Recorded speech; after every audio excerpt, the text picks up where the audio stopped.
They called her a monster.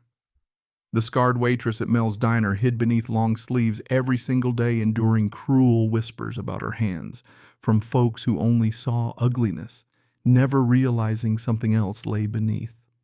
For 3 long years, Sarah Miller kept her secret, pouring coffee for people who tossed tips on the floor like she was beneath them. But today, a Thursday, because it's always a Thursday. When things go sideways, a construction worker's violent shove sent her stumbling, her sleeve riding up, exposing a military tattoo that made a quiet customer in the corner booth freeze in shock. His recognition, as silent as a thunderclap, shattered every assumption in that diner. You ever see one of those moments where a whole room seems to tip on its axis and suddenly nothing's the way it was 5 minutes ago? Yeah, that happened. Michael Kelly had been in that corner booth for hours, hunched over his 3rd cup of black coffee. The photo in his jacket pocket burning against his chest like a live coal, a faded picture from 18 years ago, him and a handful of young soldiers grinning like fools in desert camouflage back before the night that haunted him in every dream. He'd come here for a quick breakfast and ended up stuck watching the waitress move between tables with a kind of military precision, always keeping her left side turned away, always in long sleeves, even when everyone else was fanning themselves with greasy menus. She scanned the room every few minutes, not out of habit, but out of training. Michael saw it. He recognized the way she held herself, like someone used to reading a room for danger. "It has to be her," he whispered for maybe the 20th time, barely audible over the air conditioner's rattling groan and the bacon sizzling in the back. After 18 years, every VA hospital, every reunion, every online forum, she was standing right here, just feet away, serving eggs and hash to people who didn't even look her in the eye. But memory is a tricky thing, and doubt gnawed at him last time he'd seen her face. It was bathed in firelight, her voice the last thing he heard before darkness swallowed him in that burning Humvee. Images came in fragments like shrapnel, the IED blast, the fire, the screaming, the door that wouldn't budge, her face breaking through the smoke, pulling him through a window he thought he'd never fit through then, going back for Thompson. Then the second IED, her body thrown over his, shielding him from death. The bell above the door clanged loud, sharp. Chad Morrison and his construction crew pushed their way in the air, changing instantly, charged up and uneasy like the static before a storm. Chad was 6'2" and full of himself. Muscles stretched tight under a Branson construction shirt, eyes hunting for someone to bully. His crew trailed behind, already grinning in anticipation, and Chad's gaze landed on Sarah like a laser. "Well, well, boys, looks like we got ourselves a mystery," he announced, just loud enough for half the diner to hear. "Hey, waitress, why don't you dress a little cooler? Place is hot as hell. What are you hiding under all that fabric? Scars from a meth lab." "Track marks," the hyenas at his side snickered. Other customers buried themselves deeper in their cups, not wanting to be noticed, not wanting to get involved. Sarah approached with steps that were measured, her face neutral, too neutral. Michael noticed like she'd been here before and learned how to swallow it down. "Good morning, gentlemen. What can I get started for you today?" she said. No emotion in her voice. Chad leaned back, eyeing her up and down, and kept at it. "Maybe start by explaining why you're dressed for winter in July. Hiding burn marks, kitchen accident, or you one of those cutters?" The words hung there, poisonous and ugly. Even his own crew shifted laughter, turning nervous as Chad kept pushing past the line, past decency.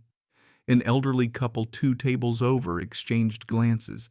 The man looked ready to speak, hand on his cane, but his wife whispered, "Don't make trouble, Harold." And so nobody moved. Nobody said a word. That's how evil gets its teeth in, when good people just look away. Michael's fist tightened, knuckles white, every instinct screaming at him to intervene. But something in Sarah's bearing her control, her refusal to react, said she'd been through much worse. The photograph in his pocket weighed him down, his mind racing, overlaying memory and reality, trying to reconcile the woman in front of him with the hero who'd saved his life. Chad, oblivious, dug deeper. Bet you got those scars from a meth lab. Happens all the time. Or maybe you passed out drunk with a cigarette, burned your own house down. Only job you could get looking like Freddy Krueger's sister. That drew some uneasy laughter from his crew, but the room was thick with discomfort, everyone hyper-aware, but motionless. Sarah's breathing changed only a little, but Michael saw it. She reached for her order pad tighter as if bracing herself, eyes flicking back for just a second, and for a heartbeat she was gone back to a desert tasting sand and blood a world away. But she'd learned to push those memories down, to lock them away and just keep moving, because that's what survival demanded. Chad pulled out 2 crumpled dollar bills and tossed them on the floor. There's your tip, sweetheart. Maybe save up for some scar cream, though I doubt they make anything strong enough. The diner held its breath. Sarah knelt, picked up the bills, slow and steady. Then maybe from malice, maybe carelessness, Chad shoved her as she stood hard enough to knock her sideways, her shirt rolled-up sleeve bunched around her elbow. Everyone saw it then, a tattoo, military sharp, 3rd Infantry Division Ramadi 2006. The scars ran along her skin, but the tattoo was unmistakable, and a kid in a college hoodie whispered, "Holy, that's a military tattoo." The whole place shifted as if a new light flooded the room. People looked at Sarah differently now, some with shock, some with awe. Chad, clueless, pointed at the tattoo. "Oh, that's rich. Playing soldier now. Buy that online stolen valor is pathetic." He was losing them. He didn't even know it. Sarah went pale, real emotion flickering across her face. Not shame or anger, something deeper, a pain forced into daylight. Her hand half lowered to cover her arm, then stopped. Michael was already up his chair, clattering to the floor, eyes locked on the tattoo. "3rd Infantry," he said, voice trembling. "3rd Infantry." He stopped just 3 feet away, looking at her, seeing her, really seeing her. Ramadi, summer of 2006. Sarah's body tensed, eyes darting to the exits, but there was recognition too.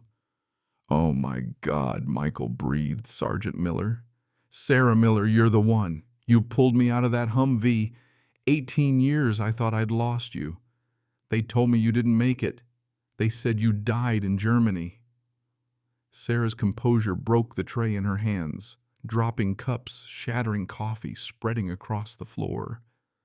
"No," she whispered. "You're supposed to be. They told me you didn't make it, that your injuries were too severe. I thought I failed you. I thought I failed everyone." Tears ran down her cheeks, all those years of guilt flooding through the cracks. The room sat in stunned silence, everyone absorbing the reality unfolding in front of them. Chad's sneer faded, his crew shrinking away. The old man at table 3 stood up, face flushed. "You ignorant little shit," he spat at Chad. "I served in Vietnam. I know a real soldier when I see one. Sit down and shut your mouth." But Chad doubled down. "Don't fall for this. She probably just peeled potatoes in a military kitchen if she served at all. Look at her, she's no hero, probably got those scars from a grease fire." The words landed with a thud, even his own guys moving away from him, realizing the tide had turned. Michael stepped in, voice rising with controlled fury. "You dare to mock her July 15th Ramadi, our convoy hit by an IED. Rodriguez was killed. Thompson bleeding out. I was trapped. The flames were everywhere. That's when she ran in. Sergeant Miller, our medic, risked everything. Pulled me out, went back for Thompson, took shrapnel from a second blast. 17 soldiers came home because she didn't leave us behind. Bronze Star, Purple Heart Combat Medical Badge. She didn't ask for recognition. She just survived." The words hung in the air, heavier than anything Chad could throw back. Phones came out, recording, streaming. Someone shouting, "It's going viral." Chad's phone buzzed with calls. His boss reporters, the world closing in on him. Bob, the diner's owner, a Vietnam vet with a faded Marine Corps tattoo, burst out of the kitchen. "What in the hell is going on in my diner?" he demanded. Someone showed him the video. Bob's face hardened. Chad Morrison, get out. If I see you here again, I'll have you arrested. Chad tried to answer his phone, but the crowd closed in. Answer it here, someone called. His boss's voice thundered over the speaker. You're fired. Don't come back. Ever. Sarah found her voice. I didn't want this. I just wanted to serve coffee in peace. I think about that night every day, about Rodriguez, about Thompson. I'm sorry I couldn't save them all. Michael stepped forward and wrapped her in a hug. You saved who you could. My daughters exist because of you. The diner erupted in applause, real heartfelt, the sound echoing off the linoleum. Bob cleared his throat. Sarah, you're shift manager now with a 30% raise, and you don't hide those scars anymore. Anyone who's got a problem with it has a problem with me. Chad stumbled out into the sunlight, his phone still buzzing. For a long while, nobody spoke. Then slowly, life resumed, changed forever by what they'd witnessed. 6 months later, Mel's diner looked different. Sarah stood behind the counter in short sleeves. Her scars bared a framed photo of her in uniform above the register, surrounded by photos of local veterans. The bell chimed. Chad walked in, no swagger, just a humble man holding an envelope. I lost everything after that day. My job, my wife, my home. But I've been volunteering at the Veterans Center. That's $5,000 from our fundraising. It's not enough, but maybe it's a start. Sarah studied him, saw the change, the soft muscles, the calloused hands, the humility. Everyone deserves a second chance, she said. That's what service taught me. Chad nodded, eyes wet, and left. Sarah watched him go, knowing some wounds take longer to heal than others.